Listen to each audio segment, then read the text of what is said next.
Hello friends, আসসালামু আলাইকুম। Welcome back to tasty cooking food.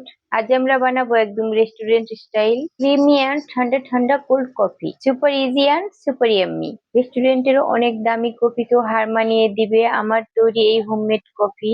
তো তৈরি করার জন্য প্রথমেই আমি লিকুইড গরুর দুধ নিয়ে নিয়েছি 3 কাপ পরিমাণ। এগুলোকে এখন আমি জাল করে 2 কাপ করে নেব।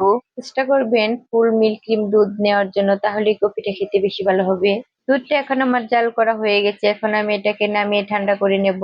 এরপর দুধগুলো নর্মাল ফ্রিজে রেখে দিব আরো ঠান্ডা হওয়ার জন্য। গরম অবস্থায় কিন্তু দুধগুলো ফ্রিজে রাখা যাবে না। কফি তৈরি করার জন্য এখানে একটি কাচের বাটিতে নিয়ে নিচ্ছি 4 টেবিল চামচ পরিমাণ কফি পাউডার। তারপর হাফ কাপ দিয়ে দিচ্ছি কুসুম গরম পানি। পানি দেওয়ার পর ভালোভাবে মিশিয়ে নিতে হবে যাতে এগুলোতে কোনো দলা পেকে না থাকে। আমার কফি পাউডারটি গুলে নেওয়া হয়ে গেছে, এখন আমি এগুলোকে একটি সাইডে রেখে দিব। এখানে একটা ব্লেন্ডার জার নিয়ে নিচ্ছি। এখানে দিয়ে দিব 2 টেবিল চামচ চিনি, দিয়ে দিব 2 টেবিল চামচ পরিমাণ কফি, ঠান্ডা দুধ দিয়ে দিব 1 কাপ পরিমাণ, পাউডার মিল্ক দিয়ে দিচ্ছি 2 টেবিল চামচ, দিয়ে দিব কনডেন্স মিল্ক 2 টেবিল চামচ। এগুলো এখন আমি ব্লেন্ডারে ব্লেন্ড করে নেব। এখন এখানে দুটো কাচের গ্লাস নিয়ে নিয়েছি। গ্লাসগুলোকে একটু চকলেট সিরাপ দিয়ে গার্নিশিং করে নেব।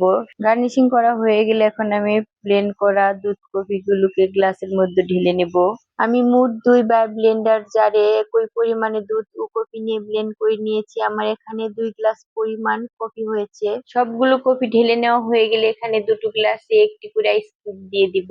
এখন পরিবেশন করার জন্য কিছু ভ্যানিলা আইসক্রিম দিয়ে উপরে সাজিয়ে দিচ্ছি। আপনারা চাইলে এখানে কাপ আইসক্রিম কিনেও ব্যবহার করতে পারেন। এর উপর কিছু চকলেট সিরাপ দিয়ে সাজিয়ে দিচ্ছি। তো বন্ধুরা, এই ছিল আজকের সুপার ক্রিমি চিল আর টেস্টি কোল্ড কফির recipe. Try it at home and let me know in the comments কেমন লাগলো রেসিপিটি। Don't forget to like, share and subscribe to tasty cooking food for more yummy recipes. আল্লাহ হাফেজ।